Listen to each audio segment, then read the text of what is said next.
All right, good afternoon, everyone. Sorry, we're starting 4 minutes late. Our apologies for that. Welcome to this today's session on the Turing Techtalk series. As you all know, we've been doing this for the last 1 year, and this is the second year that we have started to continue the series based on the audience interest. So we've had a very good response for the sessions last year, and we thought it's a good idea to keep continuing it. So thanks to all for attending and giving us your support. So today's session will focus on, as you all know, these sessions have been focusing on various, the topics have been around, various Turing Award recipients. So today's session will focus on the 1983 Turing Award recipient, that's Dennis Ritchie and Ken Thompson. As you all know, they have been instrumental in fundamental operating system theory, and more specifically responsible for the development of Unix. We'll have a short tea break following the first session, and then we'll have a second session which kind of continues from where the first session leaves off and focus more on the embedded component of Unix and the Linux and its variants, so Android and what the future holds for that. So look forward to two very interesting sessions on operating systems, both for the desktops and the mobile world. Why are we doing this? As you all know, last year was Alan Turing's centenary, his 100th year, and he is well recognized as the father of computer science. In addition to that, he's been a great mathematician, logician, cryptanalyst, and also what most people don't know is that he's a marathon runner as well. And he has been very influential in the field of computer science. In fact, the word algorithm, kind of all the concepts around that, formalization around that, was thanks to Turing and his invention, the Turing machine. So he's considered, therefore, the father of computer science and artificial intelligence as well. And last year, we kind of decided to celebrate his centenary because we felt that the community at large is generally not aware of his immense contribution to the field of computer science.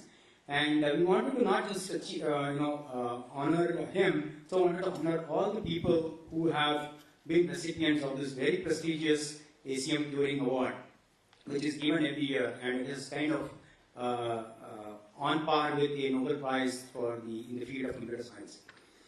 So typically these sessions we hold it on the last Saturday of every month, and the timetable for this year, you can see at least the next 2-3 sessions. You can go to our website, you'll find all the details there. The previous sessions from last year have all been recorded. You have the slides, you have the videos of these sessions, so you can take a look at it, go to our website, and you'll be able to find the previous sessions as well. Today we are really pleased to have many engineering colleges across India joining us on WebEx. So we have about 13 colleges representing various states. So we really want to welcome all of them to this session. Hope they find it useful. And of course, if there are any technical glitches, they will reach out to our technical team, and we can fix any issues that may come up. So without spending too much time, let me kind of talk a little bit about today's session. Again, as I said, it's going to focus on the 1983 Turing Award recipients, Dennis Ritchie and Ken Thompson, for their fundamental contribution to the OS theory and Unix operating system. The speaker for today is, for first session is Vijayaraman. In the upcoming sessions, we'll have the next session in August, on August 31st. It will be focused on contributions of Barbara Liskov, who is the 2008 Turing Award recipient. Following that, the dates are still to be announced, but we'll have one session on contributions of Fran Allen by Dr. Hemant Pandey. And if you are very interested in knowing about these Turing Awards and the recipients, there's a lot of details available on the ACM's website. Feel free to browse, and you'll find a lot of interesting material available there that you can use for your general knowledge as well as for research. And our website obviously will keep updating it as we finalize the schedules for the upcoming events. So without further delay, let me introduce the first speaker of today. This is Mr. T.M. Vijayaraman. Vijay doesn't need any introduction, but let me just give a 2-minute overview of what Vijay has been doing. Well, last 13, 14 years, Vijay has been with Persistent, and he retired last year as the CTO of Persistent. And he continues to be associated with us. And prior to joining Persistent, he was a faculty at NCST in Mumbai. And prior to that, he was associated with TIFR. So Vijay has spent a lot of his time with very prestigious institutes. And what people don't know is that he's a technologist at heart. We've been very fortunate. I've had the good fortune of working with Vijay for several years, more than 10 years now, and it's always been a great learning experience interacting with him. So without further delay, let me invite on stage today's first speaker, Vijay. So today we're going to talk about Ritchie and Thompson's work, and I'm pretty sure that almost everyone would have heard about Unix. I don't think there will be anyone here who has not heard about Unix. If you're not heard about Unix, I'm sure you're carrying something in your pocket. If you're not carrying something in your pocket, you must be carrying something in your backpack, which is something to do with Unix. Most of the mobile phones these days comes with Android and there's some connection with Unix. Okay, so the work which Ritchie and Thompson did has carried over. It's ubiquitous, anywhere. Even if you have a TV at home, the chances are that if it is a home TV or if it's one of those smart TVs, it has some aspects from the Unix into the. So I'm going to talk about the live work. So where was I? Yeah, I was saying that Unix is ubiquitous. At least some aspects of Unix. Now, when we discussed about the Turing test, when we conceived the Turing talks, I volunteered to do the talk on Unix, and now I didn't know. I just spontaneously said, the way I talk about Unix. I didn't think about anything at all at that time. Later, I thought about who are others I would have probably talked about, volunteered for a talk. I would have probably talked about the next probably would have been Donald Knuth, okay. Then it could be the database guys, Ted Cord and Jim Craig. Okay, Jim Craig would have been an ideal choice for me because at least I've interacted with him and at least on a few occasions. But then Anand chose Jim Craig, so I did that choice. And I also worked in substance transactions, so I could have this. The other option was I was not too keen on going Ted Cord. Anyway, Sean Lowery did an excellent job with that, so that's. But I could have done Donald Knuth, but then I was familiar with only some aspects of his work. It's a great this thing. And I think somebody should do Donald Knuth in this session. If nobody does it, I will come and do it towards the end of this series. Because it's a very interesting choice. It's a very inspiring computer scientist. Now, the reason I did, I think the Unix was that it was a spontaneous action. And I think there's one commonality. Unix was made for programmers by programmers, and I think at heart I'm a programmer. Even though I stopped coding, I think last coding I did was some Perl script to do some statistical analysis of numbers 2 years back. So I don't do much coding these days, but I guess intrinsically I'm a programmer. So at heart I'm a programmer, so I think that's part probably resonating. So that's why I'm doing this thing. So it's not only a appreciation of Unix, and it's also a fellow programmer approach to this whole presentation. The other reason is that Unix, the other thing about Unix was that I used Unix somewhere early 80s, the 80s, I think the first 80 or 81 is the first time I used Unix. And I came from being from this thing. And like anything, when you switch from one operating system to another operating system, you always have a problem, right? You have to get used to it. Okay? And so you find the things a little funny, finicky, you have to do that. And it takes some time to get used to it. It's like listening to classical music. Initially you think, what are these guys doing? And once it starts getting into your system, it's about any music. The jingle, once it goes into your brain, then you start working on it. Once you get comfortable, you actually find the power and the beauty in it. Actually, Confucius said that everything has a beauty in it, but many people, some of them just miss the beauty, right? And so Unix also has a lot of detractors, who didn't find beauty. And this was very severe in the beginning, when it started off. But what happens is that with Unix, what happened was that you either love it or you hate it. There are people who hated Unix, there are people who loved Unix. But as the cliche goes, but you can't ignore Unix because it just spread itself. Because it's useful. So where do I stand? Do I love Unix or do I hate Unix? I certainly don't hate Unix. I love Unix to a level where I understand Unix and I can understand the capabilities. I certainly don't hate Unix, but there is some point in time where I found, okay, there are things better. Okay, but once you grow this thing, you find out that it is indeed, there were reasons behind that. Something was not there. Right, so here is the Turing Award was, the citation says, for the development of generic operating systems theory and specifically for the implementation of the Unix system. Okay, so that word, the generic operating system, is an interesting concept there. Till Unix came, the people probably hardly knew about operating systems. It's only people who used, because you only hear about machines. Because every hardware came with a particular operating system. Okay, the thing was the system and the hardware system and the operating system were so tied together that everything was made for a particular hardware. Okay, and it's not a question of you take one operating system and port it. That notion was not there. Sorry. Yeah, that notion really didn't exist at that time. Okay, so and the other thing was that there's one other thing which drove that the Unix was that till then the computer systems were all largely mainframes with which involves a huge cost and people were not willing to experiment with that. They had to get everything right. And this is the time when these guys came, the Unix guys came. That's the time when mini computers were invented, which is smaller, and they could implement and experiment with the operating systems.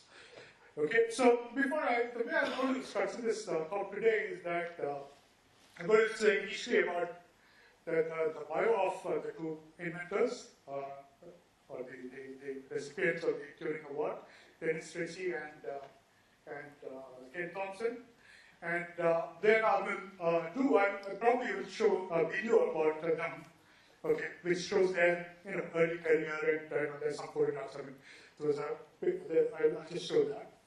After that, I'll do the early history of Unix. I'll do an early history of Unix because I'll probably go till 83, and after 83, Unix was taken over by the industry. So Ritchie and Thompson had very little control over that after the video release. So I'll do that till that point.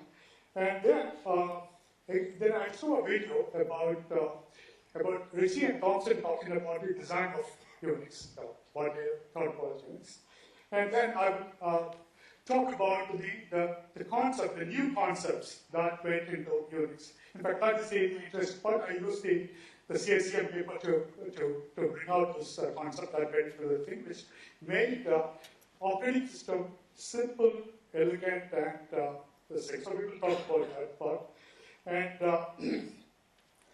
after that, we will we'll talk about the impact of Unix, and we'll connect it with what the delay is going to do afterwards. I'll also play a small video as a tribute to Dennis Ritchie.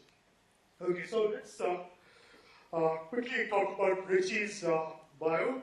So Ritchie was born in 9 September 1941. Born in New York, USA. His father used to work for Bell Labs. Okay, that's Murray Hill, New Jersey. He's a PhD in physics and applied mathematics from Harvard. And he completed his in 1967. And then he joined Bell Laboratories as a member of technical staff. And he was there till 2007. I think, yeah, 2007. 2007, he retired from Bell Labs. And then he died fairly recently, about a year back, in December 12th, October 12th, and 2011. I think a few weeks after Steve Jobs, right? I mean, a few weeks after Steve Jobs' death. In fact, there was a lot of comparison about Steve Jobs and Ritchie on the web, comparing who is great, etc. Okay. The most interesting, there was a video which is a tribute to Ritchie, which was about, I think it's about 4 minutes or something. The 3 minutes was from the Apple this thing. I bought this thing from Steve Jobs talking about it, and then about less than 1 minute on Dennis Ritchie saying that the iPod would not have been possible if Ritchie had not invented Unix and C. Very interesting video. It was a featured one. It went on for quite a while on YouTube. Yeah. All right. Okay, so that's about Dennis Ritchie. Ken Thompson. He was born in 4th February 1943, New Orleans, USA. His father used to work for Navy, or one of the armed thing of the USA, so he has to travel quite a bit. I mean, he's been there all over the place. He did a bachelor and master degree from University of California, Berkeley, so UCB. Okay, and he completed that in 1966. They also joined around the same time to Bell Labs. He retired from Bell Labs in 2000 and became a fellow at Intrisphere Incorporated, which is interestingly, it's a fiber optic link company which is working for the network. I really don't know what he was doing at that company, and I don't have any details. He is currently at Google. Ken Thompson is still very much around. He is at Google, and he's a inventor of the language called Go. Okay, there is a language called Go which has worked at Google. Okay, right. They have won lots of awards. I mean, there is a list of awards, and I've shown only the joint awards. Actually, Thompson has some few awards which he won independently, and Ritchie also has a few. So all these things. I think I want to highlight two of them, or probably three of them. One is already highlighted here, which is the ACM Turing Award, and the other is the Programming Systems and Languages paper award in 1975, and this was Scott for that paper, which is equivalent to the CACM paper about Unix operating system. And the other one I want to highlight is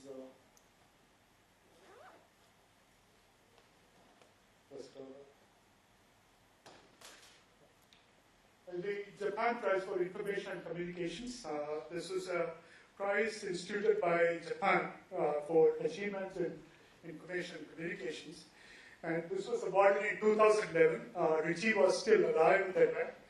And for the award, normally the award ceremony takes place in Tokyo, but in this particular case, they actually traveled to the visit. Multiple reasons. One is Ritchie could not travel. And the second was that there was also the tsunami affected Japan, so they all wanted to come out and they didn't want to travel there. So they went up to all this thing that there was one felicitation for Ritchie and then one separate felicitation for Thompson. The videos are available on YouTube. If you search for them, you will get them. I will show some part of one video, but there is also another part, which is a longer video, in which Ken Thompson responds to that the distribution and to the prize, to the award. And that's a very interesting talk. I mean, it's nothing to do with computer science. He talks about an alligator in his office. So, very interesting story. So, and the interesting part is that how he connects it. There's absolutely no connection between the alligator and the award. But how he connects it up with the alligator and to the work. I mean, that's an interesting one. I mean, so, anyone interested can watch that thing. I mean, it's a longish video on YouTube. Right. Okay, so I'm going to now show that there is a video that was prepared at this presentation, which talks about the background of both Ritchie and the introduction to Unix. So I'm going to do that here, because that saves me the trouble of talking about all those things, and it's done very nicely, and they do it much better job than what I do. So here it is. It's about 8 minutes long.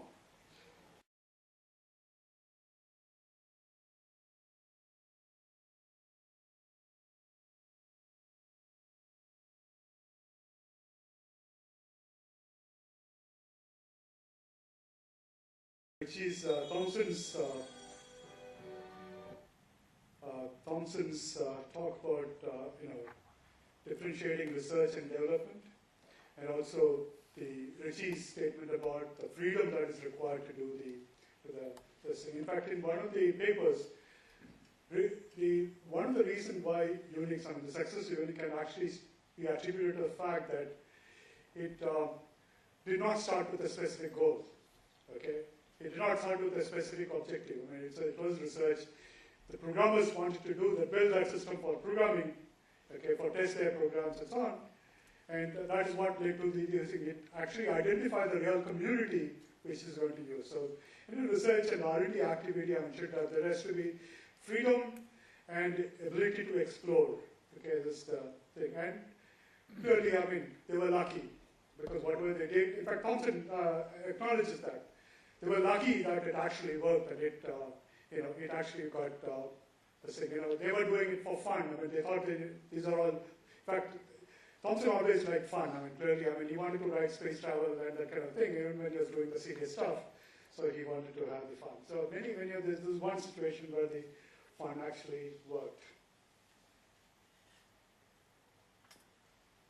Okay, so I'm going to do, very quickly, I'm going to do our early Unix history. It's a chronology. I've taken this I've adapted this from most of them are verbatim from this particular website. Okay. Okay, so early things. So I'll not go through line by line. I'll just go through some of the elements. So the whole thing started prior to. Oh, sorry. Okay, I still have to get used to this. Sorry. The origin of Unix, the Unix is actually a forward of a project called Multics. And Multics was an operating system which is conceived as something which will have it is a time-sharing system. Prior to we're talking about, 60s and the 70s. Most of the systems were big, huge systems with this thing. There's a character terminals that is coming around that time, in the 70s, late 80s. Most of the, you guys can kind of probably not even, some of you cannot even imagine what it was like before. There were character terminals. You could just only type the characters. And there was a time when there was only line printers. And then there was a remote entry terminals where you could just have line entries. So the 1965 was the Multics project initiated. It said that people should be able to connect through a communication line onto a computer and then log in and use the thing for using the computing. At this time, it is difficult to imagine. We had to do all those things, right? I remember my days. I had to wait with a deck of cards at the computer center, submit it, and then I'll get the output in the evening. That was used to be the system at that time. And I'm sure there are some people here. I can see Ram. Ram also has gone through that kind of thing. Initial at IIT Madras, where you have to submit a deck of cards. Because you need to punch cards and so on, and there's no direct online entry into the system. So their goal was to have, direct online system for about 1,000 users. Okay, 1,000 users. Okay, that was the idea. So it was scaled. Okay, so Thompson and Ritchie joined this Multics project in 68, 67, 68. And they were working on the Multics project, and the Multics project was dropped because they could reach nowhere near the goal. The goal was to get 1,000 online users. They could even get about 3 online users, simultaneous users with a reasonable response. So the whole thing was dropped. Okay, and as this says here, out of the ashes grew the most influential operating system in the history. So they came back into Bell Labs, and then Thompson was still thinking about the operating system. He started working. He said the most important part of an operating system is the file system. So he started thinking about the file system, and then he did a design. He had the idea. So he obviously by the time his goal has changed. His goal was try to implement his idea since he is a workout with his quickly. And of course, he had the back of his mind, he had the goal that he should be able to run space travel on any machine he can get hold of. Okay, so he wanted an operating system in which he can do all those things. So they actually managed to get a PDP-7 which was PDP is the Digital Equipment Corporation's machines. I mean, the PDPs are machines by Digital Equipment Corporation, and the PDP-7 was one of the early ones. I mean, the one which became extremely popular is the PDP-11, which is a mini computer. I mean, it's one of the largest sold mini computer in the history of computing. Okay, so Thompson wrote the first version of Unix for PDP-7 in 1 month. He wrote the whole thing. So now you can imagine, I mean, what this thing is. Earlier, the operating system, writing an operating system took years. This whole thing was done in 1 month's time. Okay, and then he went about this thing. So it was so you can also get a sense of what it was like. The machine was about 4K words, that is, each word is 18-bit words. So you can see that. I mean, it's extremely small machine and do that. Okay, and they called it Unix. Okay, as a pun on that is Unix in UNICS as a pun on multics. Okay, which is it's a uniplexed information. So multiplexed, they call it as uniplex. It's a pun. I mean, obviously, it doesn't mean anything at all. And this actually later becomes Unix, and Unix is not an acronym. I mean, it just stands for itself. I mean, then Unix eventually became a trademark and the same. So if you look at the web, there's a huge story about the trademark and the copyright and all that stuff. So. Okay, so this is all done in assembly language. I mean, all this work was done in assembly language. And meanwhile, Thompson wrote a language called, he designed a language called B, which comes from BCPL. BCPL is a language originally developed for multics. Anyone here use BCPL? I have used BCPL. So 2 of us are. So obviously the oldies aren't here. I mean, so BCPL used to, it's a precursor to C. It is very much like the C, except that Ram used to remember the details. I think the arrow in the C is actually replaced by add simple. So it's there are other differences too, but there are quite a lot of similarities. Okay, the B was an interpretive language. So this is all done by Thompson, and then Ritchie actually took that B and designed the language called C. And I'm sure most of you, all of you would know about C, at least know about C or know of it. 1970 was this thing, it's a major time. There's something, yeah. 69, okay, so 69, again, this was done on a PDP 1145. That is probably the most, I think it was I think the most powerful mini computer of the PDP 1145. So in the 70s, I think DEC ships PDP 11. DEC started at PDP 11, so that came later from the PDP 7. Sorry, I got the year wrong. It comes later. The DEC PDP 11, and Bell buys a PDP 11 during that time, and these guys had to actually, to get the money, to the funding, they had to show that there is some use for it, right? So because these things are not trivial, though PDP 11 was a cheap machine, so they have to get money funding. So it was actually proposed that the patent office and Bell Labs will use it for creating patents, which is largely a text processing job. So, you have to create patents and then do that. So if you look at the paper, I mean, it talks about that particular aspects as well. So 1971 first edition, a manual was written. The 1972, the Unix OS was rewritten in C. That is the place where the notion of porting operating system started. Till that point, all the operating systems were used to be written in assembly language. So when you go from one machine to other machine, it's virtually impossible. These days, I mean, you have all cross compilers, but at that time, there's no such technology. I mean, even things were not thought about at that time. So the C, and the interesting thing was that everybody claimed that you can't write an operating system higher level language because of what reason? Okay, efficiency. I mean, you lose efficiency. I mean, it'll become slow. But it turned out that when they rewrote this thing in C, the speed performance degradation was not too bad. I mean, the assembly systems, the performance degradation was, it was apparently 30% slower than the assembly version.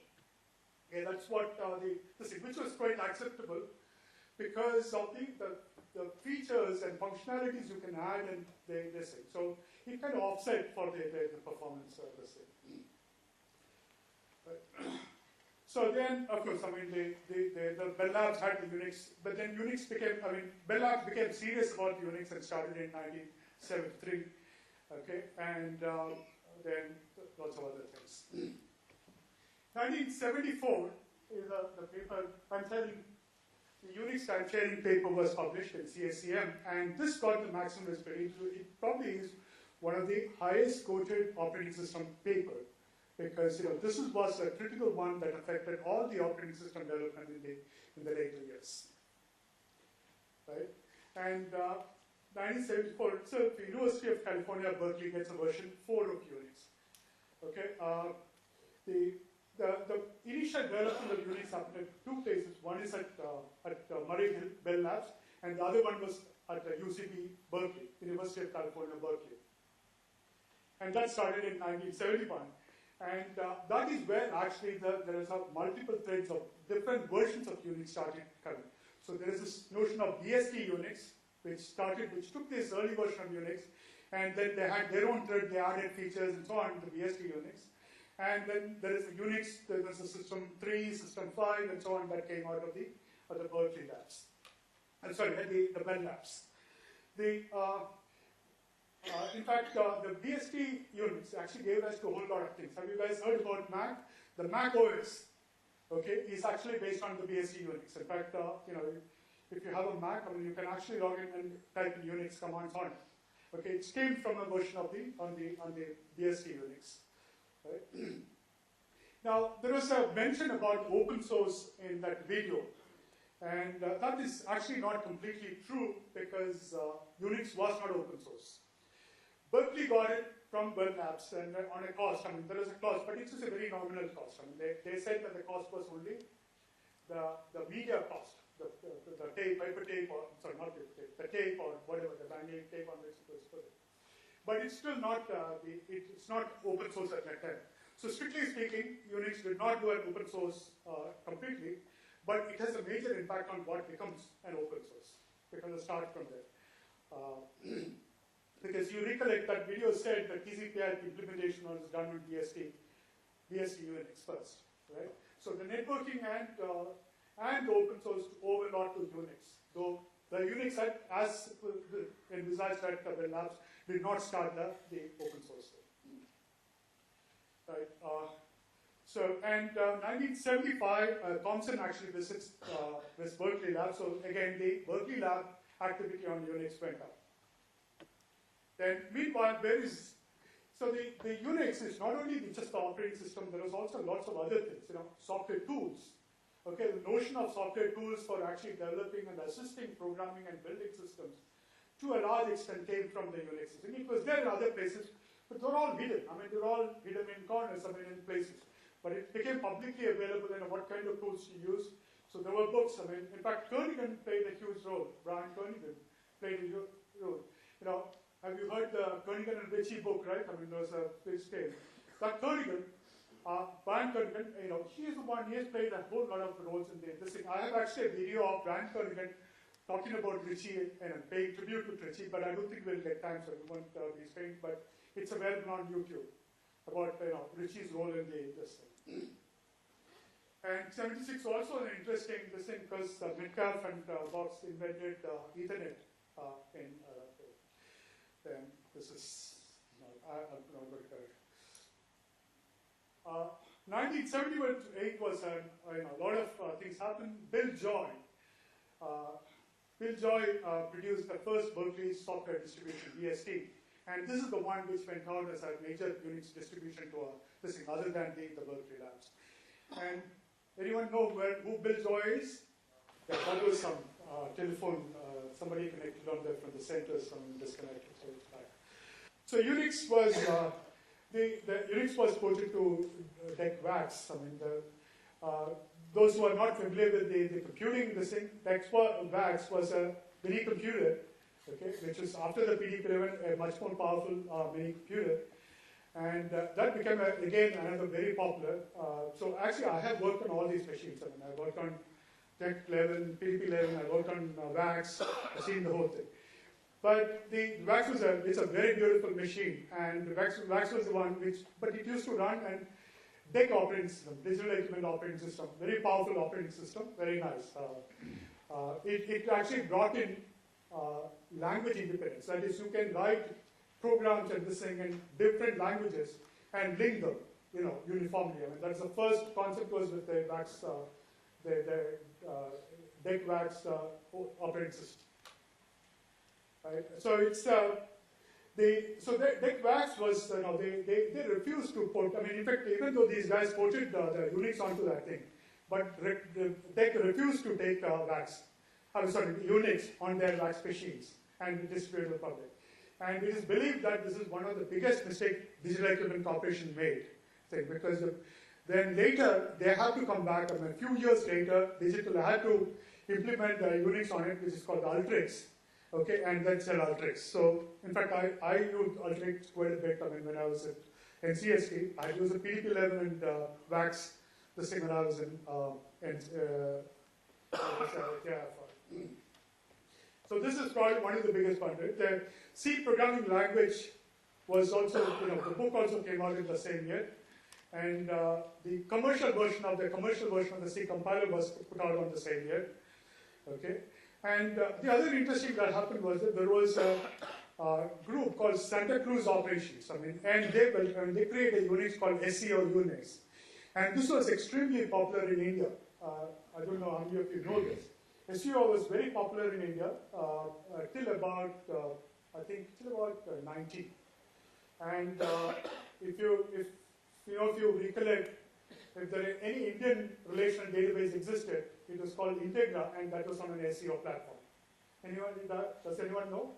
I mean, you will remember Surendran, right? The Surendran group in Bangalore had created an Indian relational database, and that was on an SEO platform. It was based on a Unix platform, and it was being sold into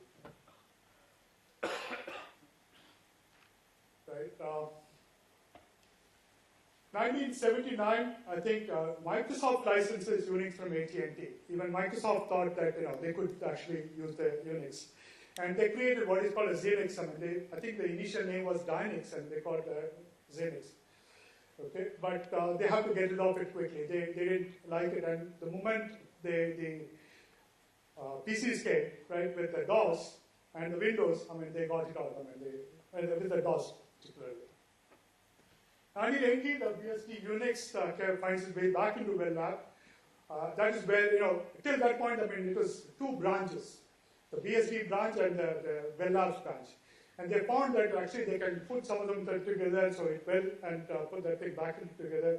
And there's a new version of Unix that came out from Bell Labs. And there are lots of things that came after that. And then SEO becomes a distributor for Microsoft Unix. Microsoft got rid of it, got rid of it, and licensed the name as Xenix because of some trademark situation.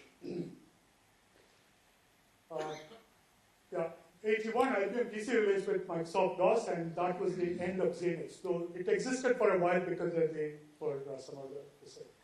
And then Amdahl develops the first mainframe version of Unix. Amdahl, if you recollect, it was the IBM competitor. It was a big machine and huge mainframe machines. So the Unix found its way to mainframe machines as well. Okay, and 1982, AT&T officially, the AT&T Bell Labs officially started supporting Unix and started selling commercial licenses. So that was the Unix System 3, and then it went on. Bill Joy leaves Berkeley and co-founded Sun Microsystems. And Sun is, Sun machines still exist, right? Do they still exist, Ahmed? Sun machines? Yeah, I think Oracle and so on survived on the Sun machines. They became workstations. So if you look at the hierarchy of machines, there were mainframes where you use paper tapes or punch cards, and the next level was mainframes with terminals, and these terminals could be just remote data entry terminals. And then came machines with character-oriented terminals. Okay. So it was some sense, this is what the Oracle the vision about thin client, this thing, that's what the some model. And then later it became workstations and the distributed, some computing servers and the workstations. So this was the Sun was in that particular class. So this is the time that was going on, and there's graphic workstations and then connected to the then 82 was the time where most of the commercial vendors started taking Unix. So HP announced HP UX, DEC releases Ultrix, IBM releases CPIX. Actually, that was released as CPIX, but IBM actually came out with a better thing which is called an IX machine. This is on one of their, I think, Series 2 machine, the CPIX. I don't know whether you guys have heard about these Series 2 machines or IBM old times. And it was the IBM AIX, which had natively Unix as the operating system. IBM was probably one of the last to get into the Unix bandwagon, in the commercial sense. So in 1983, Thompson and Ritchie received the ECM Turing Award for their work on Unix. And so this ends my the short early Unix history. And actually, lots of things happened. After this, but that is just too big to cover.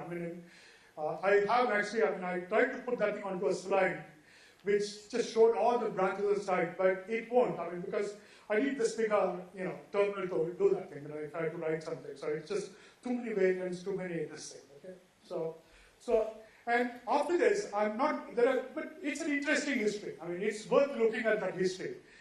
Because that's a place where it's all moved into the commercial side.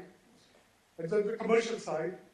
But I'm not going to cover this because today's talk is about Ritchie and Thompson and their Unix. But from 83 onwards, there were very little of their Unix. Their lost control. It's all taken over by, I think, standardizations happened. In fact, various standards, as Stan Bob says, there are too many standards to choose from. Various standards happened, and all those things happened. So I'm going to stop the short early Unix history here. And before I get into the next one, I want to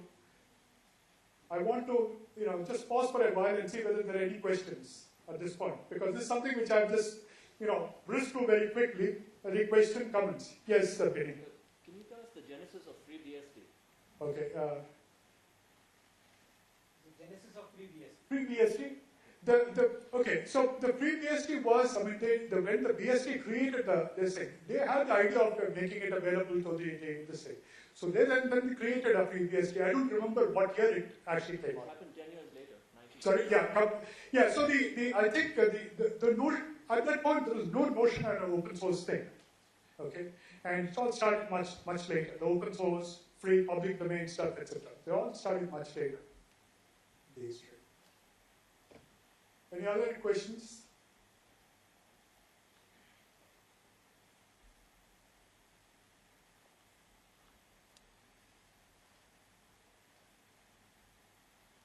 Okay, so I'm going to now show the video of Ken Thompson and Dennis Ritchie talking about the Unix operating system. How they conceived and what.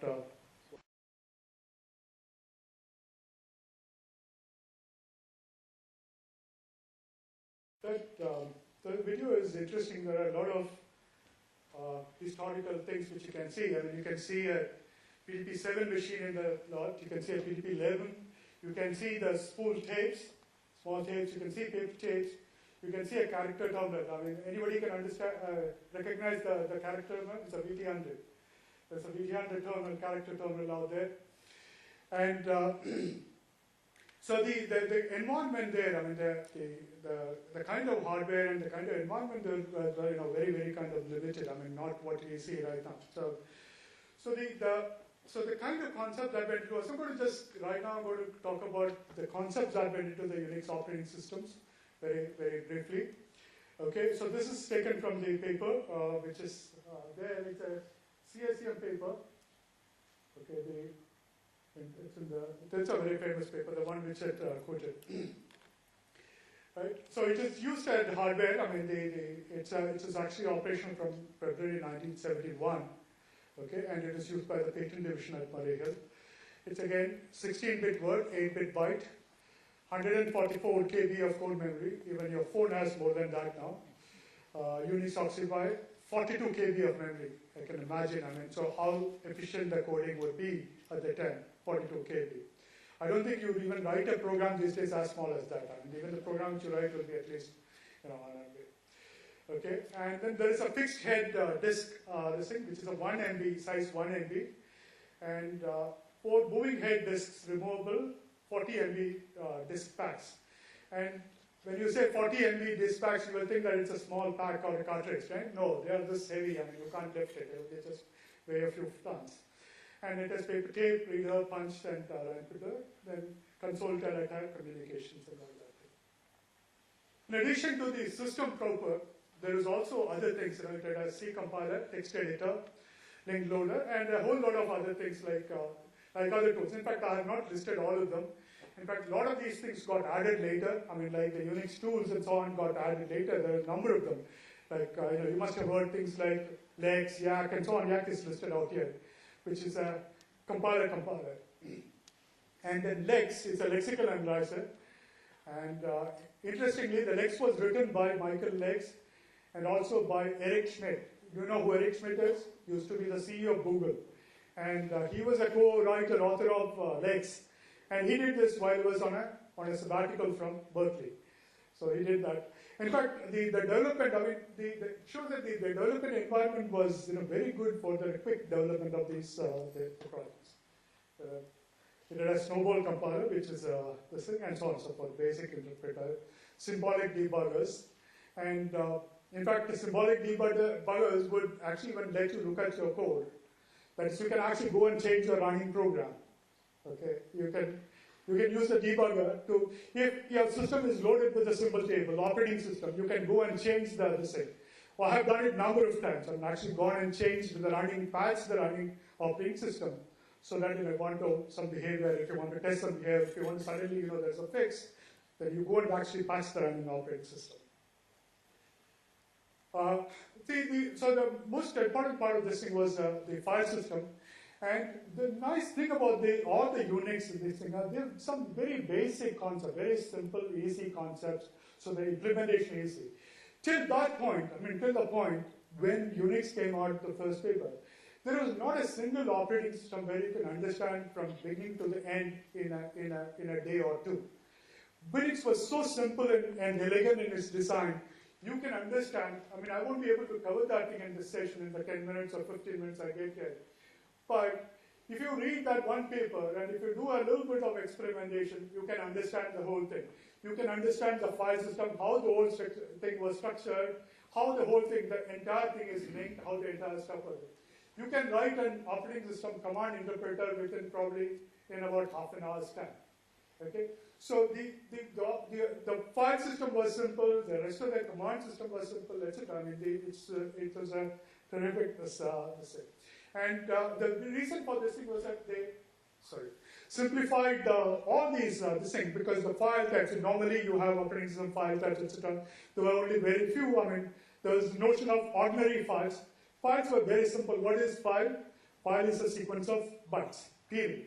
As simple as that. And whatever you build on top of it, it's your problem. You can figure that out. And then directories, of course, directory files should have directory structures. And then notion of a mountable file system.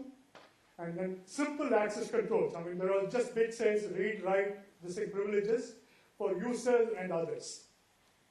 The only little complicated part, there was something called a set UID bit, set user ID bit, okay? Which is a very tricky one. This was very tricky. You need to understand. If you have a file that has a set user ID bit, if that file is used or run, then momentarily the protection, the access control, everything becomes part of the set user.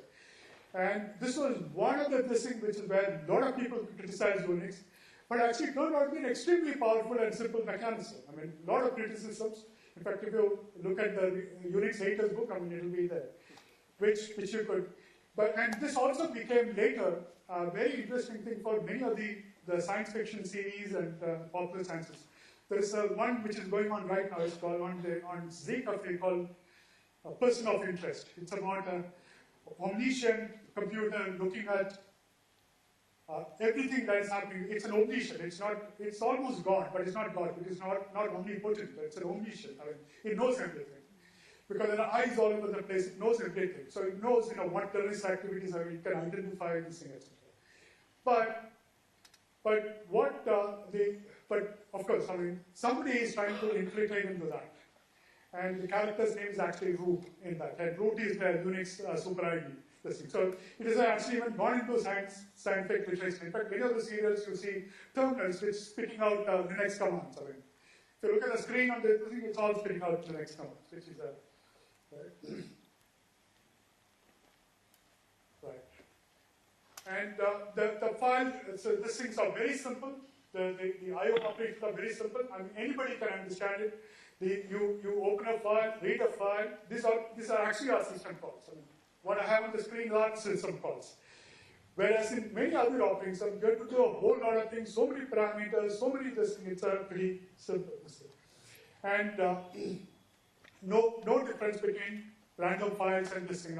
If you have used any other system, you will know what the difference is if you have used some other system. IBM particularly, the way you access those systems are just too much. Okay? So the random file is, you're reading actually random file. How do you read? Read a number of bytes. But the only thing is that you go position the pointer there. So there is a thing called seek, which will go and position the pointer onto the sequence of bytes. So it's a very simple concept. And interestingly, even the implementation is extremely simple. There are very few notions. There's a notion of an I-list. Okay, if a file system, there is an I-list which sits at the top, and I-list has pointers, and those pointers will tell you the files, and the files will point into the actual set. And this is, in fact, and the information stored along with is also pretty straightforward things. And believe me, if you really go through this list and the data structure, it's all given in the Morris Box book. If you just go through this, you can actually write a program in about 15 minutes to just traverse through the entire file system. Okay, it's that simple. Okay, because it's very easy to understand. It's just plain a set of linked lists. Right? I'm not going to get into the details. You can look at the papers and the books to do that.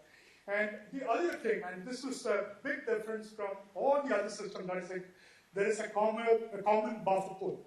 Okay, you guys all know buffers, right? Buffers are used to ensure that the disk I/O do not overall slow down the system. So the idea is that you read the blocks and then keep it in memory, in code memory. And Unix used an in-code, that's per user buffer pool, not per user, per system buffer pool. And every disk I/O which you've done, it is completely transparent to the user. It will be buffered into a buffer pool, and then it will be written out without the user's knowledge. It will be read in when something is required. You know the notion of a buffer, right? Now, this is a big problem because if you really want to, for example, if you want to do a transaction management, okay, if you want a database transaction management, when you write out the disk, you need to post-write that data onto the disk buffer. And the earlier Unix could not do that. Earlier Unix could not do that. Earlier versions could not do that because it will do only on a CPU cycle basis. It will go and write out the buffers. Later, of course, you can change the priority in which these things are linked. You can write it down. Those things are possible, but it was not. So this also was a lot of criticism at some point in time. And the other very interesting concept is the notion of using process. That is, it uses the processes in a very interesting way. It had very simple process commands. You can do multitasking, you can do all those things which was impossible to do in the earlier system. It was very difficult to do for an end user to do those things. You can just write a program. So the programming was also very simple with respect to this. There was a standard, very simple process commands. Fork says that there is a process, you fork the process, that now there will become two processes, and then the image will be copied. Okay, then there are of course a lot of work that went in how to make these things more efficient. And how do you know? So when you have two processes, both the processes start executing, right? Now the program needs to know whether you are in the parent or you are in the child. How do you do that? That is also a very simple, nice, clean mechanism. The fork returns a value, and you can check for that value to decide whether you are a parent or a child. Very clean mechanisms. And you can actually synchronize this thing by doing a wait. You can do a wait on a child process or a parent process. I mean, it should be within the hierarchy and it will happen. And then you do an exit time. So,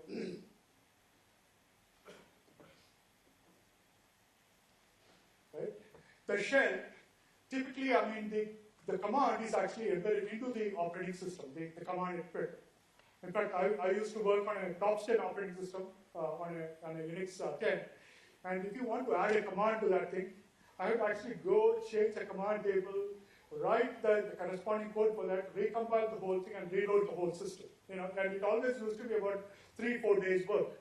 Now, if you really want to do that thing on a Unix, what do? You just create a command and put it in your /bin. I mean, it's a place where you can do. Because anything that is executable, you know, you can make it as a command. I mean, you can have a badge, you know, because it doesn't distinguish between whether it's binary or not, it distinguishes whether it's executable. And the shell itself is an executable in this program. And you can execute that as a command. And this obviously gives a lot of possibilities. The original shell was written by Steve Bond, which is called the Bond shell, which is then there. In fact, he's the only one I have actually personally met and interacted. Steve Bond, I met with him last year. We had a 2-day thing at an ACM meeting. So I have interacted with him.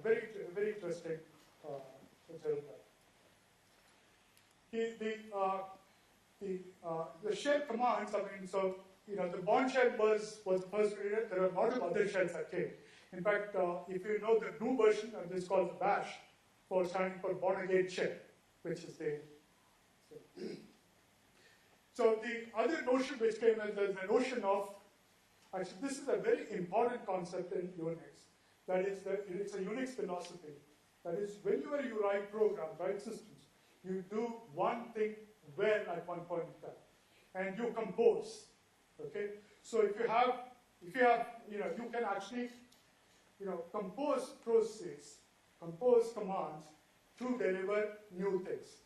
So the example here is, for example, is given here is, you know, you can in an LS, anybody gets on what LS does? It actually lists the directory. In fact, this is again one of the criticisms about Unix. The commands are totally non-intuitive. Okay, but then the commands are few, so it really doesn't matter. You can always, there are ways by which you can rename them. And so you say ls, and then which will create a process, and this symbol stands for a pipe. Okay, that is executed in parallel with PR. PR is the one which formats in a 2-column format, and the third one is OTR is queue into a printer. So what this does is that it will take your directory and then convert that into a 2-column format and print it on the thing. Now, if you imagine do this, if you want to do it in Windows, what do? You manually go and do all those things, right? Whereas you do the whole thing in just one shot. And if you know these are your requirements, you can do that. So the composing and then doing the job was the same. So you can see that, you know, the whole design of the basic philosophy of this thing are by programming. So it's a, you know, composition is a programming notion. Well, it existed in mathematics and so on. That's a different story. But as something which is executable is a programming notion. So the notion of this pipe symbol, and you think that it's some magic, right? This magic is also an extremely simple magic, if you really understand.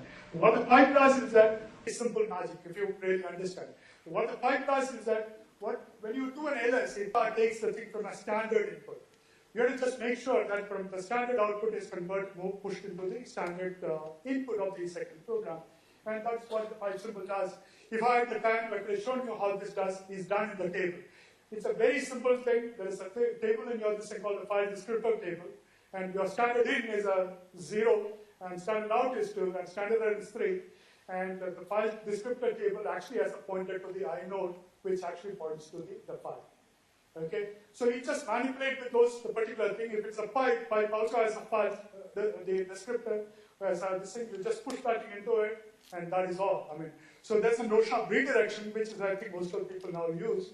You use an arrow, and which is also a similar kind of notion. These are all extremely easy to understand, even the implementation. And if you want to do something, and that also can be done. Okay, so the multitasking is also very easy because of these reasons. And even at the command level, you have a command which says ampersand, which will actually put that into the and then shell itself as a command. And init, because the entire system uses all these concepts to do that. So when the question now comes, okay, what happens when you start up the thing, which is called the init? At the time of init, when the system comes up, it runs a process on every possible user terminal.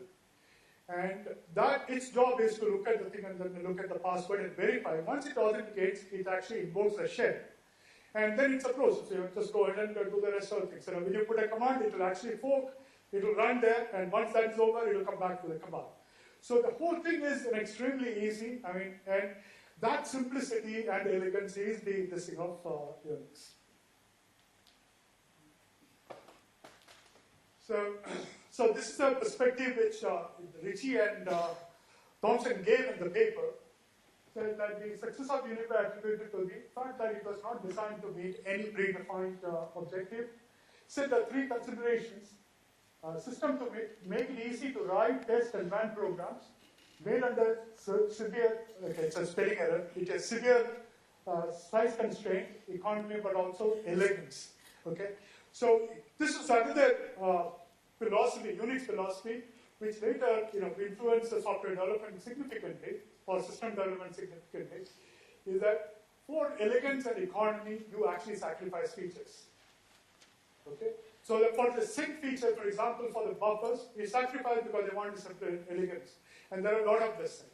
Okay, so the question is that, wherever you can solve and make reasonable and fix those problems later. So that was the philosophy that used. And this Unix was criticized for this for a very long time. But it is actually a net work. System maintains itself, all source, etc., available to early users. That's because the early users did that, they were the users and the developers were the same. And they had a very nice group of people, very smart, and they did the same thing. And the Unix also has one more reason why it succeeded. It had a long gestation period. It is about 10 years, 69 to 79, it's about 10 years of gestation period, where the users were primarily the writers of the system. And so maintenance and fixing the thing. So you have everything, so suddenly you find something is missing. It's very easy, you get together all the people and say that I'm going to make this change and then do it. I mean, later a similar kind of approach was used for the networking group. But except that it has to be done on a larger scale, so they had the notion of RHAs, request for comments, and then get that thing back and then implement those particular notions. Right, so as I said earlier, Unix, of course, there are a lot of haters, and the biggest manifestation of haters, which you see now, is a handbook. This is downloadable. It's in this, and it's extremely interesting to read the preface of this book. It compares a programmer sitting at the Unix workstation as a person sitting at a prison. Okay, how he is constrained and how he is sitting in a dungeon. Okay, and interestingly, there is an anti-preface which is also there in the book by Dennis Ritchie. He combats those comments. Well, a very interesting book, but I would have found this very interesting, funny at that time, but I read through quite a few of the pages. But the criticism again stuck on a few things, One of the major criticisms that came out was about, non-intuitive commands. And the second was, it is not helpful to the users. For example, the quote is about the editor, the famous editor called Ed. Okay, it's a typical Ken Thompson creation, Ed. If you say Ed, okay, that's all, nothing happened, nothing you see on this thing. Doesn't give you any feedback. If you make a mistake, it will come out with a question mark. Okay, so he said, look, this is not right. Your user would need a big one. And of course, this was an extreme level of system development. Ed was an extreme case. And not all systems are, not all commands are like that. So most of these negative remarks are there, but for anybody who's interested in this history and nighttime reading, that's an interesting book. You can download it, it exists as a PDF file. I should thank Dr. Doshi for pointing me about this. He talked to me, some point we met somewhere, and he was talking to me about the Unix haters handbook. I didn't know the existence of that. I knew a lot of other Usenet areas and so on where Unix hate was going on, but I did not see this. Right. Now, I think I'm just going to, kind of conclude this with this, certain comments, and then showing a small video, because I did not talk much about C. So I'm going to, after this, I'm going to show a video, which is for 3 minutes, 4 minutes, about C. So it's a tribute to Dennis Ritchie. So now, we talked about this thing, Unix and some aspects of Unix. So what is that which is most, I think, standing out, and what are the things that really impacted this thing? Obviously, the Unix philosophy of software development is affected everywhere. I mean, you can see that. I mean, people hated it, some people liked it. But the good points were certainly borrowed into the next revolution. And the two things, portable OS, I mean, the concept of portable operating system hardly existed till the Unix came, and that was possible because you had a system programming higher level language in C, and Unix was developed in that. And the notion of a standard OS, in the sense that when you develop applications, look for an OS which is standard. No, that was not there again. I mean, you go build something for IBM, you go build something for DEC, and so on and so forth. And that also started with the C.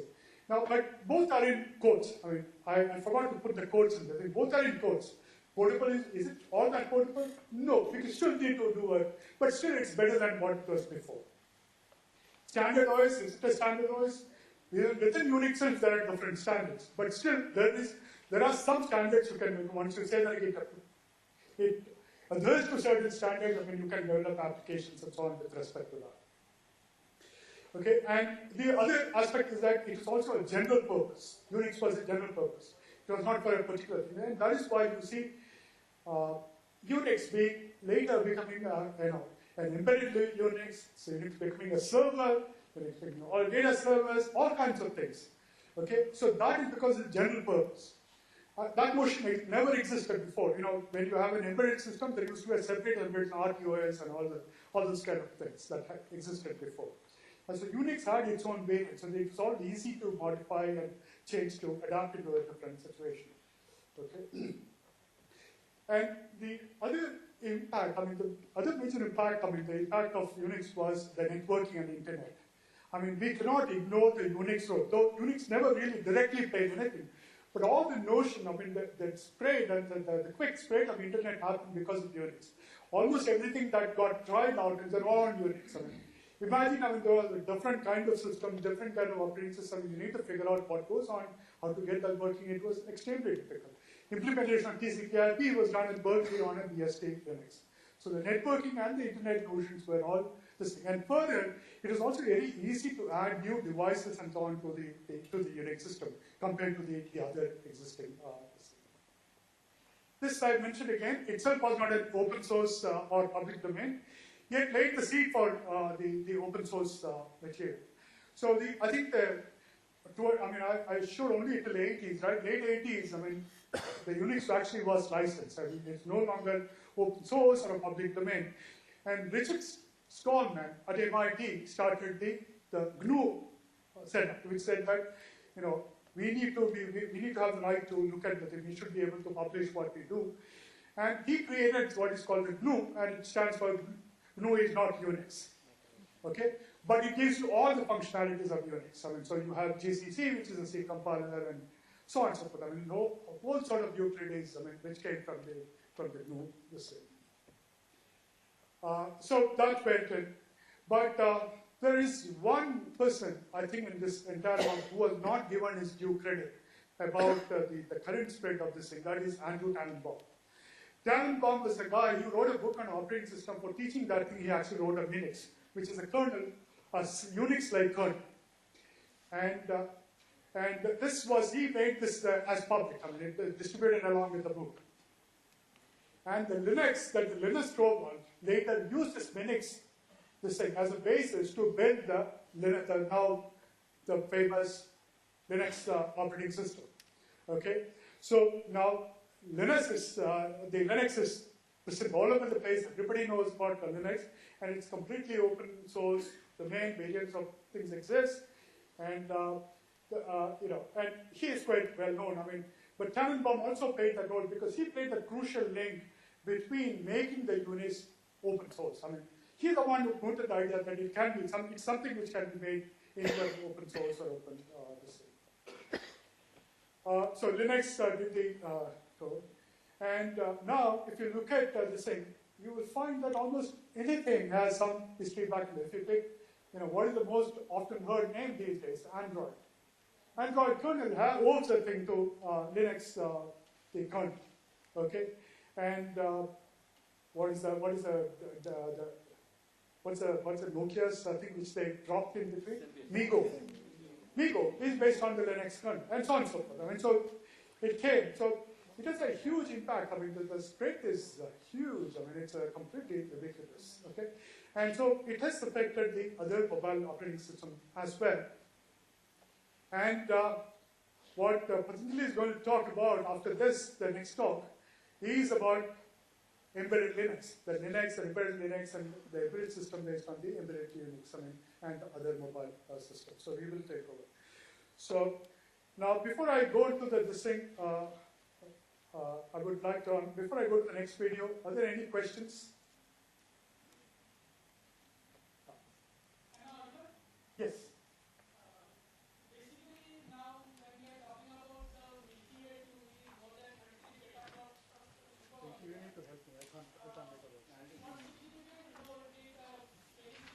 Yeah, can you please wait? I mean, the mic is coming.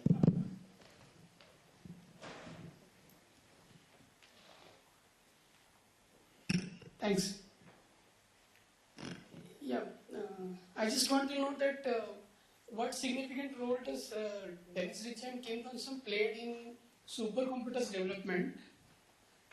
Because at that time, mainframe and small computers were the main focus, and for scientific and computational purposes, supercomputer was the main key player at that time. So what different thing they expected from the Unix-like system so that they can be implemented on the supercomputers? And what inspired it to today's petaflop supercomputers? Okay. All right. Okay. So the question is that the scientific computing happened, largely on mainframes and so on. And what did Unix do to help the scientific community? Is that the question? Did I get the question right? That kind of DTP applications, primarily. There were some of them.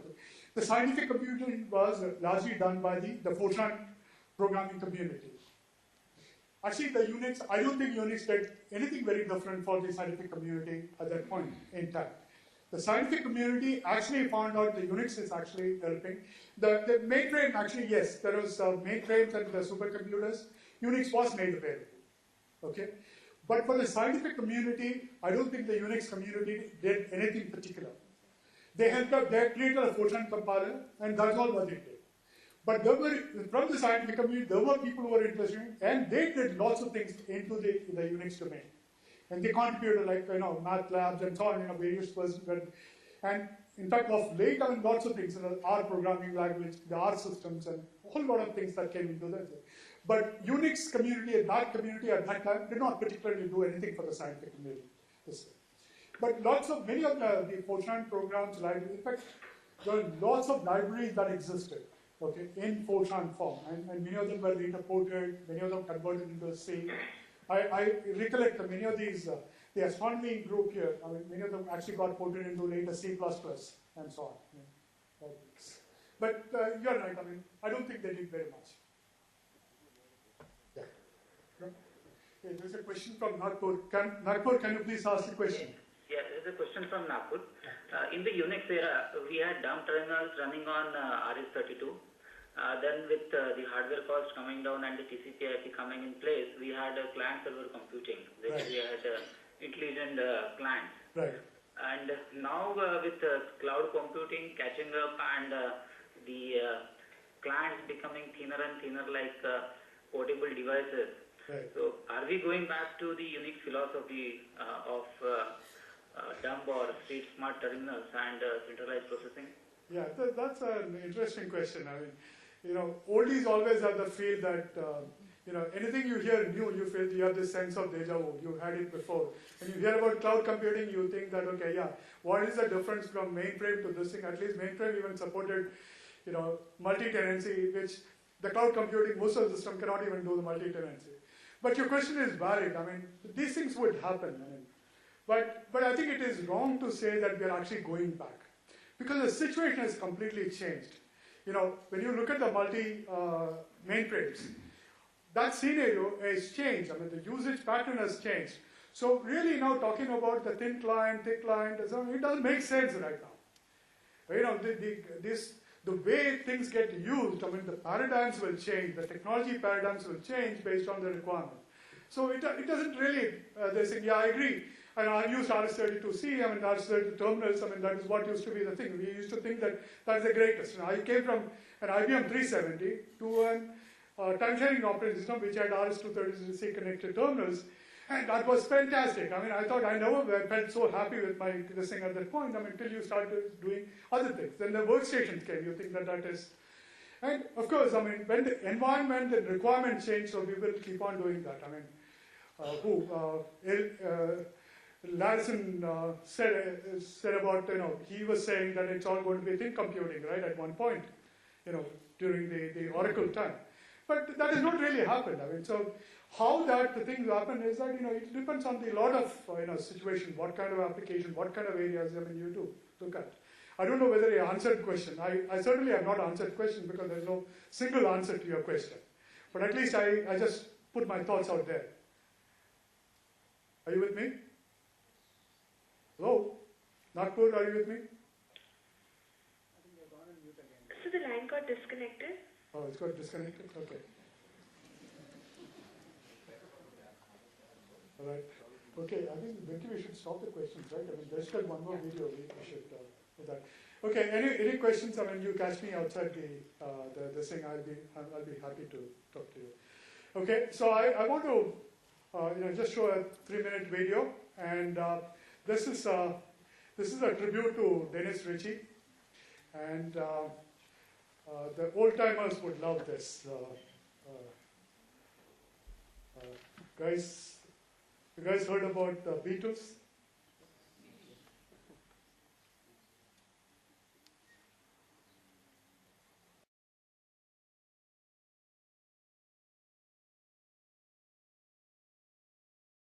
Back, when? 15 minutes, we'll be back, and then Patanjali is going to enrich us with his knowledge. Yeah, thank you.